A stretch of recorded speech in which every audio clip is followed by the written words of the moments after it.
Let me shift to the issue of this whole focus on marriage and African Americans. I also saw Tyler Perry's Medea's A Big Happy Family, and even in that particular film, you had this tension and drama between two married couples and how they were at each other's throat and how it impacted the family. We saw this whole issue in this movie prior to marriage. When we look at divorce stats in this country, this whole issue of marriage is huge in the black community because we have more children born out of wedlock than any other group. Also, we're seeing African Americans getting married later in life. And so how are we able to use movies like this to really get people to understand the importance of marriage and also to recognize how that has a huge role, frankly, in the state of black families today? I don't know what we can do to get the word out any better other than to use every vehicle that we can. Jumping the broom was an opportunity for me to raise the discussion about marriage and how important it is. But it is really seated in the reality that the statistics of people who are incarcerated extremely high amongst those who come from fatherless homes, single parent homes. These are opportunities that really skew people toward suicides, depressions, in almost every area where there aren't stable homes.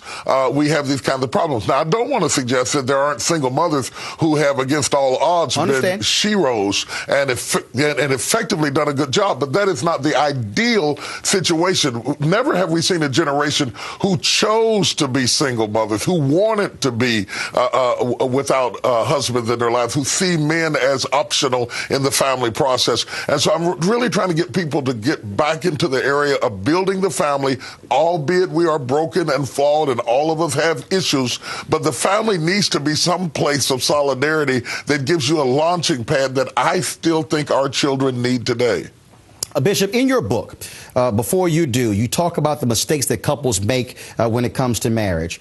Do you believe that people have unrealistic expectations today when it comes to what actually happens in marriage and what is required to make a marriage work?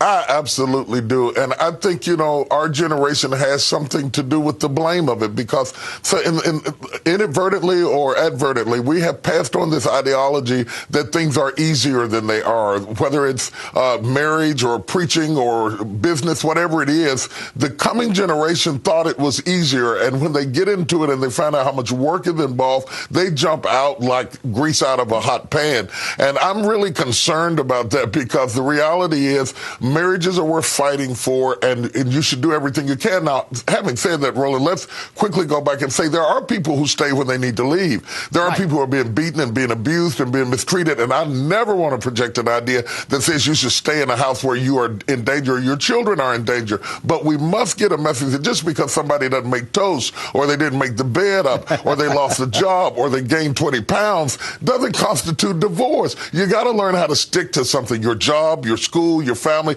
And some days you're going to be happy, some days you're not going to be happy. Bishop, you've been married to your wife, Sarita, for more than 30 years. And I've read several of your books, read stories. And I think what people also have to understand, they see Bishop T.D. Jakes, Potter's House, mega church leader, traveling around the world, books and things along those lines. But that was a time when you were simply T.D. Jakes, Reverend T.D. Jakes, small church, West Virginia, digging ditches, wife having to, frankly, have food stamps to feed the family.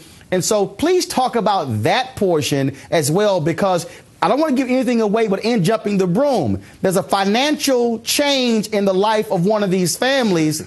But one of the characters says, I'm not leaving my husband.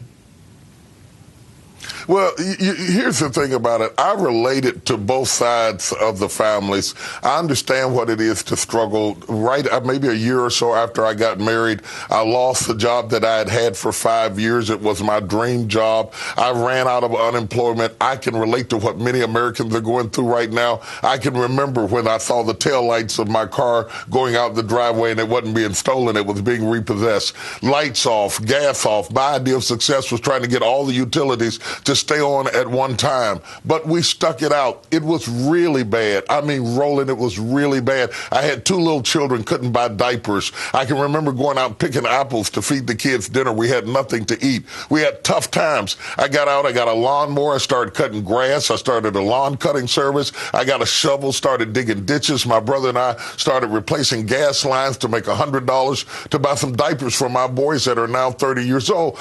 You have to do what you have to do. A lot of people see me now, but they have no clue of what I've been through to get where I am. And so I do relate to the struggle. And I would not be here today if my wife and I had divided and started fighting each other and blaming each other. We got behind each other, we supported each other, and we survived it. And marriage is about survival. You can't make it 30, 40, 50 years without somebody doing something stupid. You have to forgive people. You have to rebuild. You have to fortify. If you fall out with everybody, you die alone.